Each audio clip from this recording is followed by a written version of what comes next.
In today's video, I'm going to teach you how to delete multiple transactions in QuickBooks Online. If you've ever found yourself needing to clean up your books by removing several transactions at once, you're in the right place.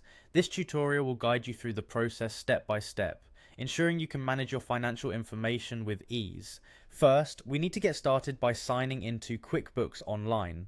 For this, you'll want to head to the QuickBooks Online website and click on the Sign In button. It's typically found at the top right corner of the page, and if you're already a QuickBooks user, this should be familiar territory. Logging in is straightforward, you'll just need your username and password.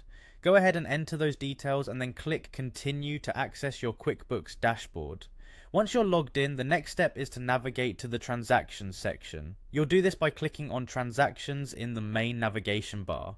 This will take you to a comprehensive view of all your financial activities recorded in QuickBooks Online. Here you'll see various categories such as sales, expenses, and banking. What we're interested in for today's task is the Bank Transactions tab, so let's click on that.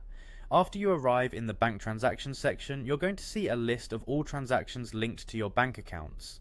Now we're going to select the transactions that you wish to delete. It's important to verify these transactions carefully, as removing them could affect your financial records. Once you've identified them, check the box next to each of the transactions you wish to delete. It's quite user friendly, you just tick the boxes, much like selecting emails for deletion.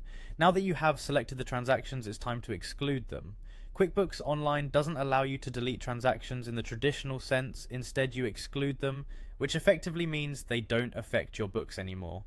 After ticking all the transactions you're ready to remove, look for the Exclude button. It might be towards the top of the list depending on your screen setup. And that's it, you've successfully removed unwanted transactions from your records. Just remember, the exclusion is reversible, so if you accidentally exclude the wrong transactions, you can always go back and include them again. This flexibility ensures that you can manage your transactions without fear of making permanent mistakes. I hope you found this guide helpful and that it makes managing your QuickBooks Online transactions a little less daunting.